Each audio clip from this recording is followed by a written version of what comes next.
Well, we all woke up here across the inland Northwest to snow on the trees and the roads. All that snow started late last night, then lasted through the morning.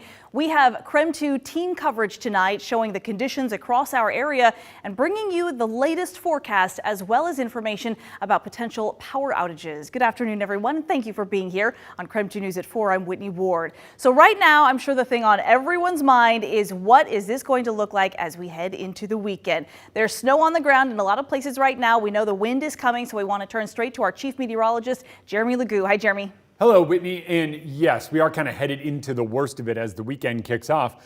Biggie right now going to be the wind. We've talked a lot about the wind. It arrives tonight. You are going to say in a few hours, Jeremy's full of it, where's the wind? This is late tonight and early Saturday morning. Wind gusts at about 45 to 60 miles per hour. High wind warnings in effect across the region. We will see those wind gusts pick up. Notice 1 a.m. seems to be the strongest. It is likely we see a gust up near 60 miles per hour. After our snow, after that excessive rainfall, these winds will be, or the strength of them, the damage of them, it's all going to be exacerbated by what we saw this morning. However, if it weren't for this morning, if we were dry heading into this would still be enough wind to down trees and cause power outages. We're still seeing a bit of moisture. It's going to continue to fill in here, and it's likely we hang on to it into the evening. Not until the wind really starts cranking tonight does the rain wind down.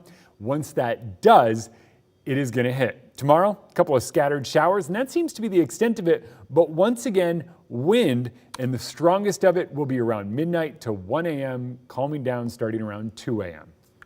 All right, thank you very much. And along with the snow and the rain, we have already seen several power outages across the area. We want to take a look at where those numbers are right now. People who are currently without power. We're starting with Avista, and according to their map right now, it looks like 86 outages at the moment. That is affecting just over 3,500 customers at this hour. Turning our attention now to inland power. 664 homes, they say, without power right now. This is spread across several counties, a majority, though, in Spokane and Stevens counties. All right, lastly, let's go to North Idaho. Kootenai Electric has a total of 94 people right now, it says, without power. That's up, actually, from earlier today. Around noon, there were 70 outages, so we'll be certainly keeping an eye on that as we go through the evening. As we mentioned, there is snow covering trees across our area. It's making for some beautiful pictures across the inland Northwest, but of course, you need to make sure that you're taking it slow when you are out on the roads. Our Kyle Simchuk now is at Manitou Park. He is sharing with us how conditions are looking there at this hour. Hi, Kyle. Hey Whitney, so far so good. You know, we've been driving around Spokane, South Hill. We have seen some pretty large branches down actually across town, some down here at Manitou as well. But as Jeremy has mentioned, that big wind event, that is a few hours away, and there are some concerns. The ground super saturated from all this rain and snow we saw earlier. And if you look around me, these trees, they still have a lot of their leaves, so they can catch some of that wind, make these trees even more unstable. So that's definitely going to be a concern as we move later in tonight. If you have any damage in your area throughout the evening, please send us a text at 509-448-2000. Share us a picture.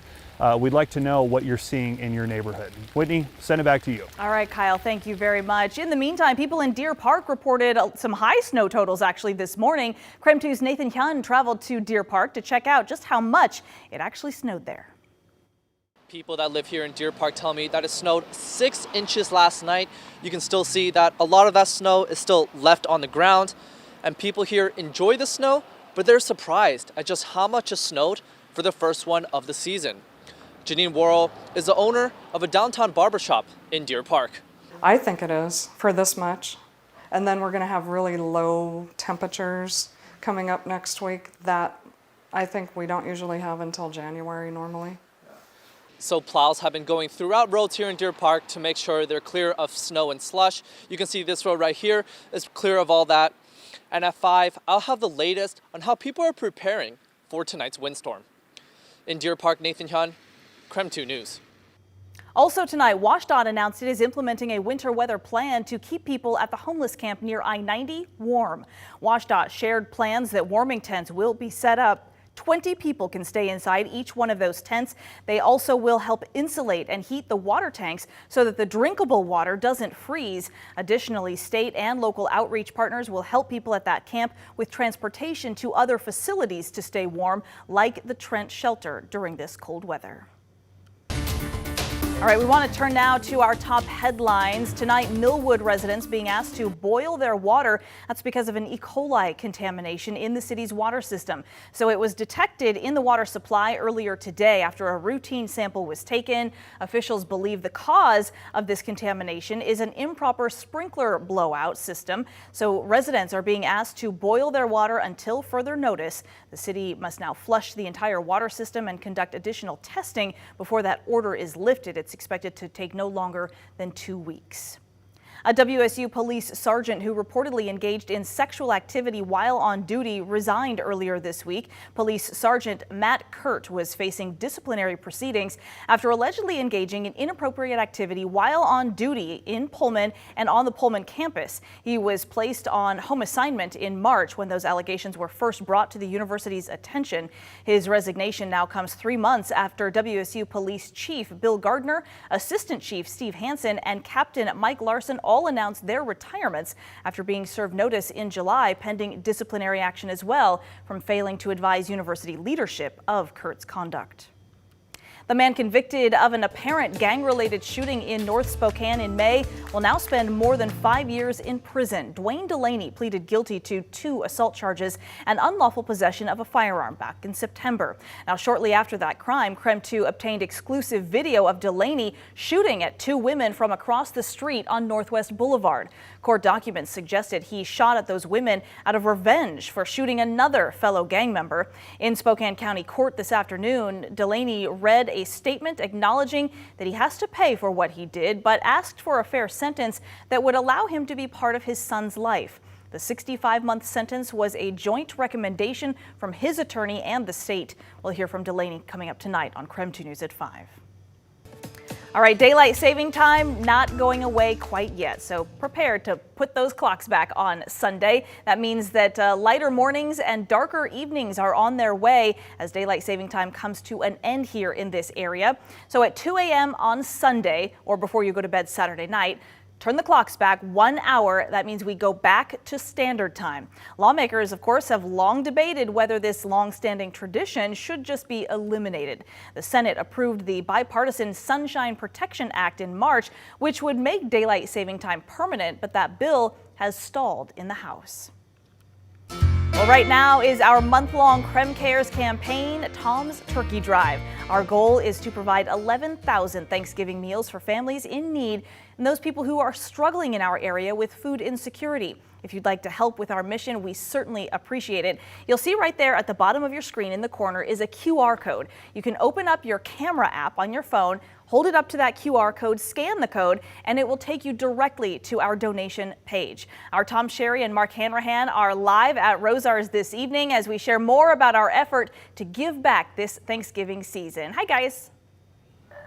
Hi, Whitney. This is very exciting. We've got the great one here, Mark Lee Hanrahan. The great one, has joined us right here. This is absolutely You got that backwards, my friend. I'm with the chief, the head turkey himself right here, Tom Sherry. It is so great to be back in person isn't again it though? and visiting with all the folks, all the shoppers, as we kick off Tom's Turkey Drive. Yeah, the displays are up, the bags to purchase for folks who come in and want to donate. They're up here, and look up behind us right here, Tom. We have volunteers in the store. For the first time in 2 years, volunteers are able to be back in Rosar's helping us out with this mission. It's an exciting day for sure. Oh, it gets even better, folks. Ladies and gentlemen, here he is from Humana, Michael Littles. First time we've had, I think, Humana, and I know we've had you on television, so very nice to meet you. And you have got a great donation to get Tom's Turkey Drive going off. Show us what it is. Absolutely. We're going to go ahead and present Tom's Turkey Drive. Wow! This was a $5,000 check. 250 families now get fed this Thanksgiving because of Humana.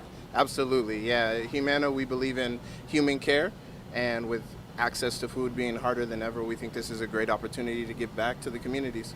I love that. Michael Littles, you tell everybody back at the office we're very, very thankful. We're going to feed 250 families with this incredibly generous donation.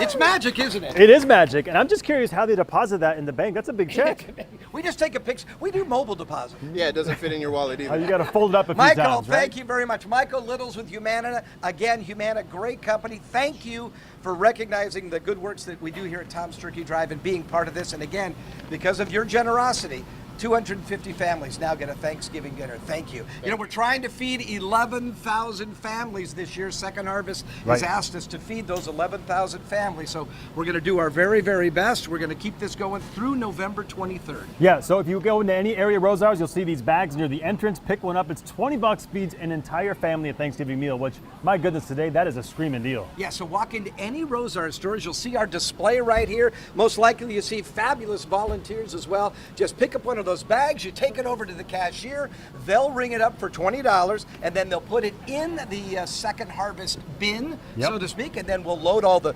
turkeys in here. We'll have fresh potatoes, we'll have fresh rolls from Franz, fresh stuffing mix from Franz, Dairy Gold, half gallon of milk. It's way more than $20. You couldn't feed a family in your neighborhood for $20. My personal favorite, the canned cranberries, too. Oh, there it is. There we go. Yeah.